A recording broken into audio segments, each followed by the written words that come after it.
Release time, which is pretty much identical to mine. You can't help but watch when she plays, where she's shooting from, the range, the confidence, the flair. Like, she's a performer.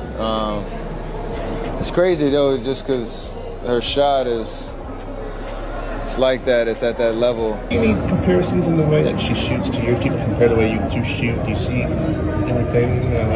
I saw somebody break down the release time, which is pretty much identical to mine. And then her just confidence out of you can't help but watch when she plays, where she's shooting from, the range, the confidence, the flair. Like, she's a performer. Her range, her three-point shooting overall, her flair for testing her range every night and knowing that the other team's going to try to take it away. And she's fearless. No shot is a bad shot, and when you can shoot it as well as she can. She just adds another element of surprise that you can't really game plan for because it's so kind of just unseen. And once she crosses half court, she's within her range. It's always a threat. Biggest thing is how she balances that and her playmaking ability to get everybody else involved. There's been a lot of talk about Caitlin Clark being an amazing shooter and just someone we're watching.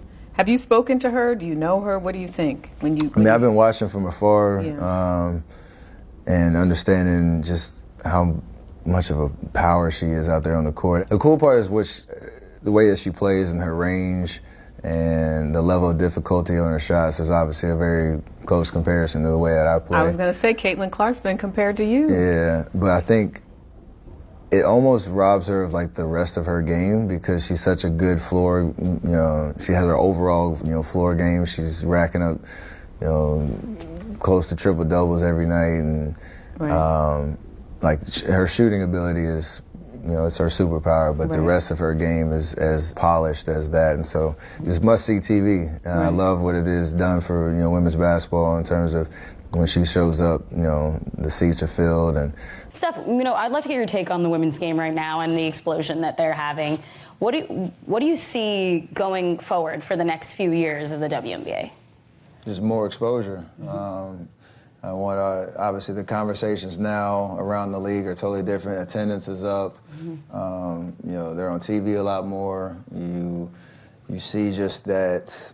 The growth of the popularity of not just the individual players, but franchises becoming more dominant, more talked about, kind of like in the NBA. And so it's great to see. It's great when women's game is showcased the way it's supposed to be. It's great when they're put on stage to showcase their personalities, just like he talked about with Kelsey, and her being able to kind of influence, like you said, young boys and girls to find swag in the game, to find confidence in the game, to be comfortable with who you are.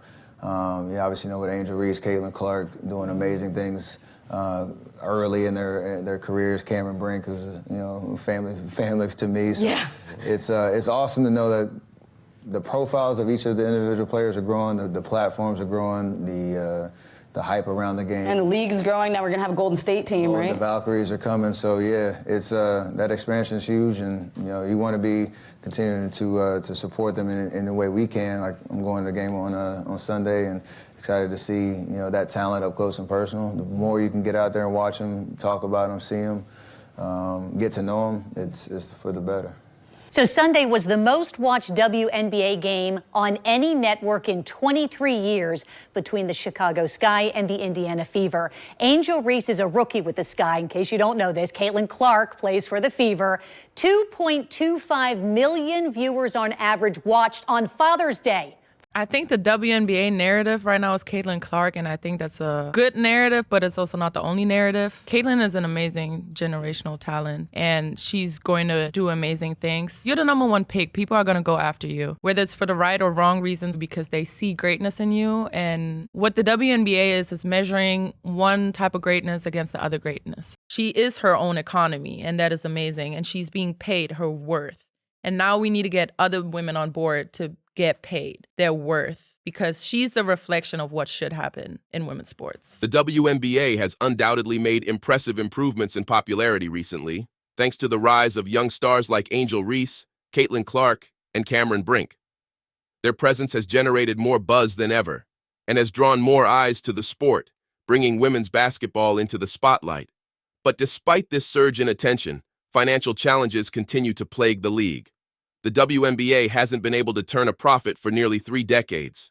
But Curry has something to say about Caitlin Clark that could turn the whole situation around for the WNBA. Join us till the end of this video to find out what. Stephen Curry's bold take on Caitlin Clark that could reassure the WNBA amid $50 million loss.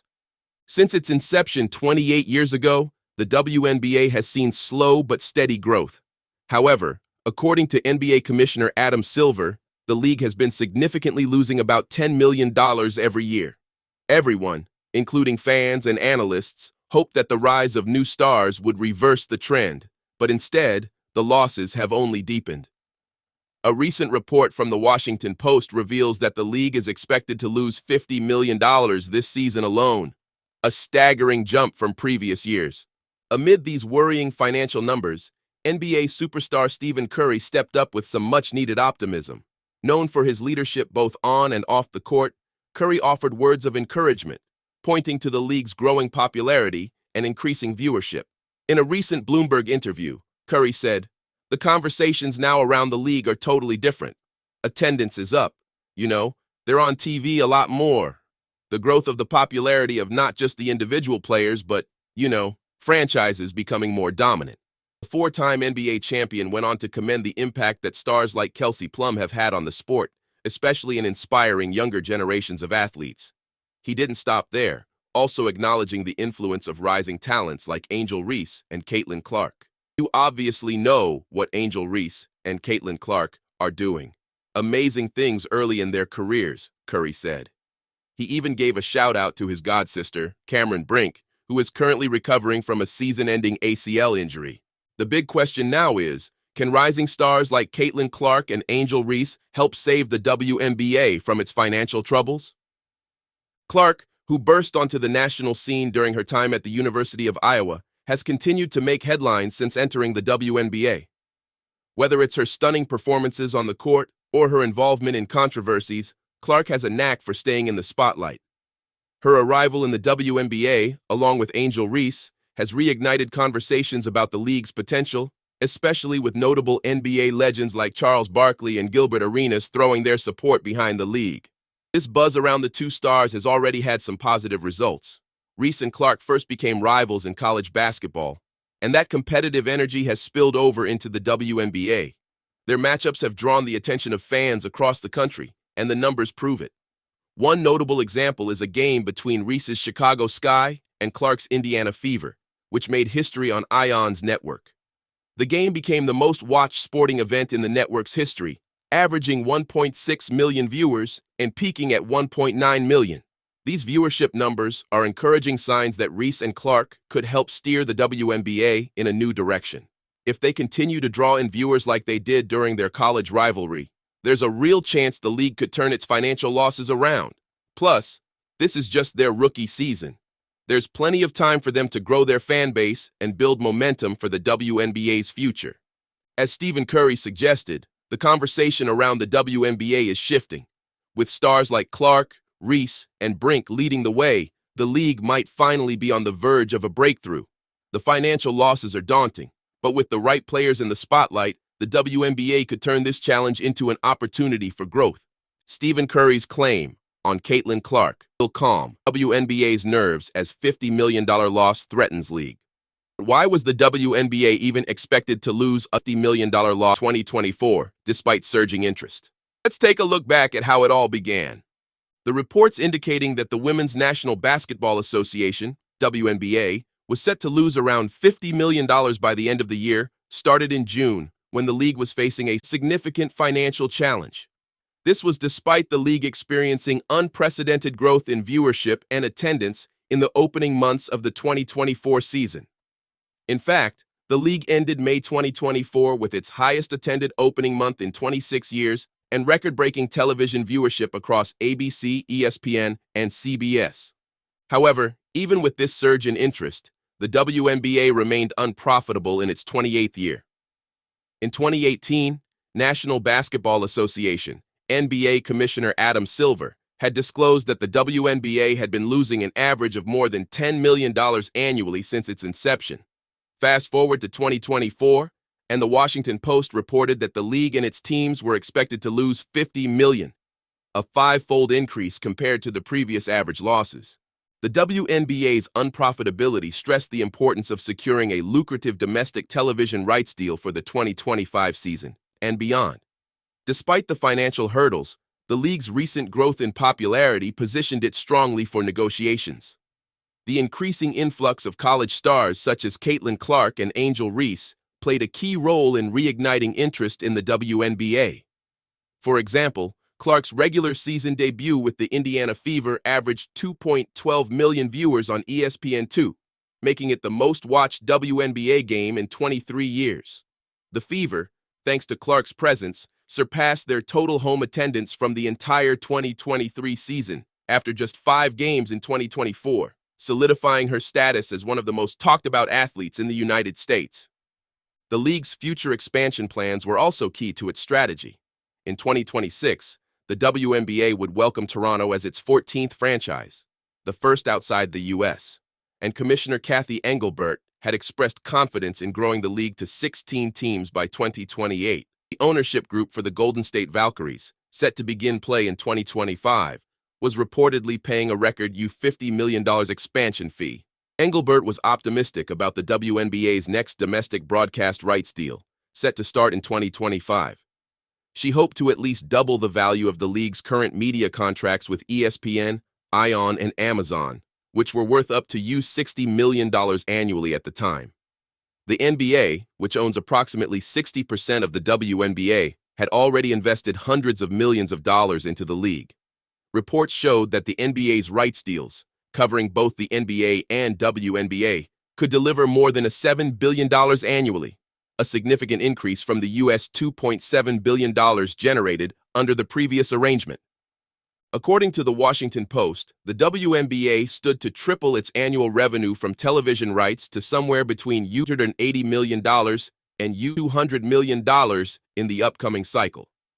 In March 2024, there had been discussions that the WNBA might try to unbundle some of its media rights from the NBA to maximize revenue. However, NBA Commissioner Silver did not support separating the rights of the two leagues in ongoing negotiations, arguing that the WNBA would benefit from integrated media rights deals alongside the NBA. Engelbert also remained supportive of this joint approach, calling it a huge advantage, particularly for streaming services that rely on year-round sports content to maintain their subscriber base. Despite the WNBA's growing popularity on the court, the reported loss of $50 million in 2024 was a highlight of the league's continued reliance on the NBA's financial backing. The WNBA still faced the challenge of investing ahead of revenue in order to secure its long-term profitability. In the years ahead, the league was set to receive financial boosts from its new media rights deal and expansion fees. Furthermore, the WNBA's sponsorship portfolio remained strong, with brands such as La Crema, Opil, and Mortgage Matchup joining as partners in 2024. However, the Washington Post reported that only 40% of the WNBA's revenue reached the teams and players. Another 40% went to the NBA, with the remainder going to outside investors, making the financial benefits from the next media rights deal less impactful than they might have been. Additionally, the way revenue was distributed in the WNBA was starkly different from the NBA, where income was shared equally among the 30 clubs. Meanwhile, WNBA players had voiced frustration over what they described as a lack of transparency regarding the league's finances. They also had the option to opt out of the current collective bargaining agreement, CBA, which ran until 2027, prior to the 2025 season. This dissatisfaction among players hinted at possible future tensions between athletes and the league's management, particularly around pay and revenue distribution. The NBA's ongoing support has been instrumental in the WNBA's growth, and while the league's financial performance in 2024 raised concerns, there was optimism about its future. Securing a new media rights deal, coupled with expansion and sponsorships, put the WNBA on a path toward greater financial independence. However, stakeholders needed to ensure a solid strategy was in place to guide the league toward profitability, enabling it to make more of its own decisions and eventually reduce its reliance on the NBA. What do you think about this WNBA end-of-season projected loss and their continued dependence on the NBA? Let us know in the comments section below.